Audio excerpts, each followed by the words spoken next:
मांगने वाले को एक बार दर्पण में जाकर अपनी शक्ल देखनी चाहिए। गाड़ी की वो मांग करते हैं उसके ऊपर भिखारी लिख देना चाहिए कि ये भिखारी हूं मैं, मुझे दहेज में ये गाड़ी मिली है। मुझे बिल्कुल भी पता नहीं था कि आशु सर राजस्थान के सेंसिटिव इश्यूज़ पर इतने तगड़े तरीके से आवाज़ उठाते हैं।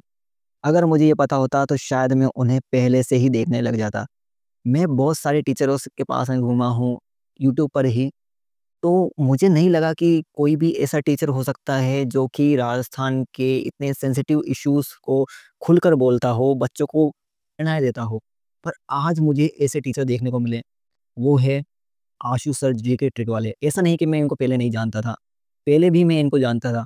पर पहले मैं सिर्फ़ सोचता था कि हाँ, ये टीचर है, इनके इतने सारे सब्सक्राइबर्स हैं, 1 मिलियन से ज़्यादा उनके सब्सक्राइबर्स हैं और वो वीडियोज़ बनाते हैं, जीके की ट्रिक बताते हैं और बच्चों को पढ़ाते हैं और काफ़ी अच्छा पढ़ाते हैं, इस पर तो कोई डाउट नहीं है। पर ये मुझे नहीं पता था कि वो सेंसिटिव इश्यूज़ को भी इतना अच्छा टारगेट करते हैं। ये मुझे पता लगा हाल ही के हफ़्ते में जब मेरे सामने उनकी वीडियोज़ आई। सबसे पहले तो मेरे सामने उनकी एसडीएम वाली वीडियो आई। एसडीएम वाली वीडियो को मैंने देखा, उसमें पता चला कि जो एसडीएम कांड जो हमारे राजस्थान के अंदर हुआ था, काफ़ी फ़ेमस कांड हुआ अभी हमारे राजस्थान के अंदर 1 हफ़्ते के अंदर। तो उस पर उन्होंने बोला, उस पर उन्होंने वीडियोज़ बनाई कि हमारा जो एसडीएम है, ये कैसा बंदा है यार। कि मतलब कि सामने वाले बंदे को देखना नहीं है, उसकी कोई गलती नहीं हो, आके चपाटे लगा दी उसके, तो बहुत गलत। साथ-साथ में उसने दहेज भी लिया, अपने दहेज के चक्कर में अपने बच्चों को छोड़ दिया, अपनी बीवी को छोड़ दिया, दूसरी शादी कर ली। तो यार ये भी कैसा एसडीएम है? उसको ऊपर उन्होंने आवाज़ उठाई, ठीक है? उसके बाद में जो हमारे राजस्थान में हाल ही में दहेज के कारण जो कांड हुए हैं, पिछले 1 हफ्ते के अंदर उन्होंने ऐसी एक और वीडियो बनाई, तो उन्होंने 2 वीडियोज़ ऐसी डाली। मैंने दोनों ही देखी और मैंने सोचा यार कैसे सर है यार? इतना शानदार बोल रहे हैं, इतना शानदार शिक्षा दे रहे हैं, बच्चों को सिर्फ़ ऐसा नहीं कि पढ़ा ही रहे हैं, बच्चों का चारित्रिक विकास भी कर रहे हैं ताकि बच्चे हैं, जो युवा खून हैं, वो ऐसी सामाजिक कुप्रथाओं के ऊपर आवाज़ उठाए, बोले, चिल्लाए, ठीक है? और उनको बदल डाले। तो ऐसे टीचर मैंने पहली बार देखे और ये खुद भी ऐसा कहते हैं, मैंने उनकी वीडियो में देखा, सुना ऐसा कि उन्होंने खुद ने भी दहेज नहीं लिया, तो भाई शुरुआत स्वयं से होती है। देखना होगा, आप में से कल को ये मत कह देना सर आप भी तो लेकर आए थे 1 रुपया। अगर हम चाहते हैं कि हमारा समाज बदले तो शुरुआत हमसे ही हमें करनी पड़ेगी। दहेज मान लीजिए कि आज मैं बोल रहा हूँ तो मैं स्वयं नहीं लूँगा तो मेरा कहना अच्छा लगेगा या फिर आप भी अगर किसी और से बोलेंगे अगर आप स्वयं दहेज लेते हैं तो कोई सेंस नहीं बन रहा उस बात का। तो उन्होंने वही बात की सबसे पहले अगर हम बोलते हैं तो सबसे पहले शुरुआत हमको खुद से करनी पड़ेगी। उन्होंने खुद ने शुरुआत करी, उन्होंने दहेज नहीं लिया तो वो आज यूट्यूब पर खुल्लम-खुल्ला बोल रहे हैं और बच्चों को भी सिखा रहे हैं। और उनके कहने की वजह से लाखों विद्यार्थियों को प्रेरणा मिली है और उन्होंने भी अपने जो सर है, ठीक है? वो ऐसा नहीं कहते कि अगर सामने से अगर मान लीजिए कि जो लड़के के पिता है वो सामने से दे रहे हैं तो आप उसे मत लीजिए।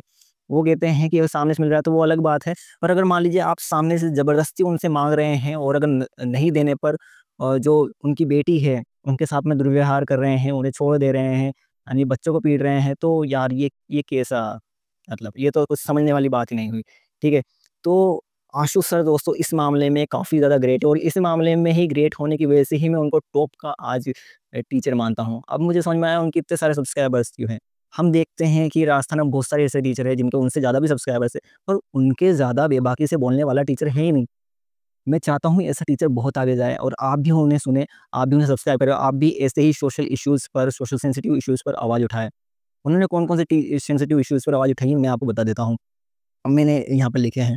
सबसे पहले तो दहेज और हिंसा, दहेज जो लिया जाता है और हिंसा जो होती है हमारे समाज में, उस पर उन्होंने आवाज़ उठाई है। उसके बाद में समाज और राजनेताओं पर सवाल उन्होंने उठाया है, ठीक है? आटा-साटा जो प्रथा होती है हमारे राजस्थान के अंदर, उस पर उन्होंने सवाल उठाया है। सांस्कृतिक और फ़िल्मों का प्रभाव, ये बहुत मेन टॉपिक है जिसके बारे में मुझे बात करनी चाहिए। आपने सुना होगा कि हमारे राजस्थान में भी राजस्थानी फ़िल्में चला करती थी एक समय पर, काफ़ी ज़्यादा ट्रेंडिंग में चला करती थी। पर आज के टाइम पे कौन सुनता है? बॉलीवुड ने हमारी संस्कृति पर कब्ज़ा कर लिया है। राजस्थानी फ़िल्में कहाँ ही बनते देखते हो आप। और बना भी ले तो वो चलेगी नहीं। हमारे राजस्थान के अंदर, पूरे राजस्थान के अंदर बॉलीवुड फ़िल्मों का कब्ज़ा हो गया है। पब्लिक है वो राजस्थानी फ़िल्में उनको देखना ही पसंद नहीं है, वो उनको सिर्फ़ बॉलीवुड फ़िल्में देखना पसंद है।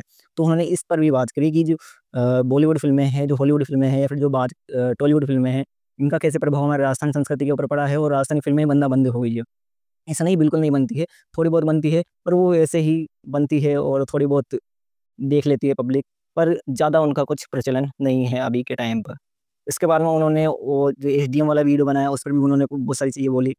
एसडीएम के खिलाफ सब सबसे पहले तो उन्होंने बोला एसडीएम जो थप्पड़ कांड जो हुआ था हमारे राजस्थान के अंदर अभी के हाल ही में, है ना? जो दहेज प्रथा थी, जो एडीएम ने भी दहेज लिया और दहेज ना मिलने पर अपनी पहली बीवी वगैरह को छोड़ दिया, बच्चों को छोड़ दिया। तो उस पर भी उन्होंने बोला जनता का न्याय मिलना चाहिए, इस पर भी उन्होंने बात रखी अपनी, है ना?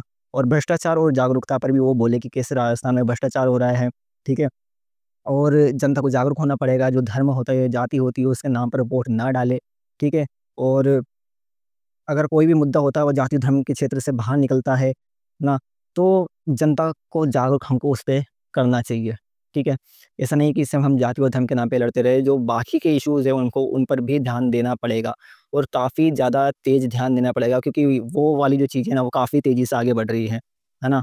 तो आज का वीडियो में मैं आपको बस यही बताना चाहता था कि कितने शानदार सर हैं, मेरे तो अभी तक फ़ेवरेट टीचर बन चुके हैं, ठीक है? आप अगर उनकी वीडियो देखेंगे तो आप भी उनको ये दिल से फ़ैन हो जाएँगे, ठीक है? ऐसे टीचर हैं। तो मुझे काफ़ी ज़्यादा पसंद आए, मुझे लगता है आपको भी ज़्यादा पसंद आएँगे, और अगर आपको पसंद आते हैं तो आप इस वीडियो को हाइप करना मत भूलिएगा, इस वाले वीडियो को लाइक भी कर दीजिएगा और चैनल को सब्सक्राइब कर लीजिएगा। धन्यवाद।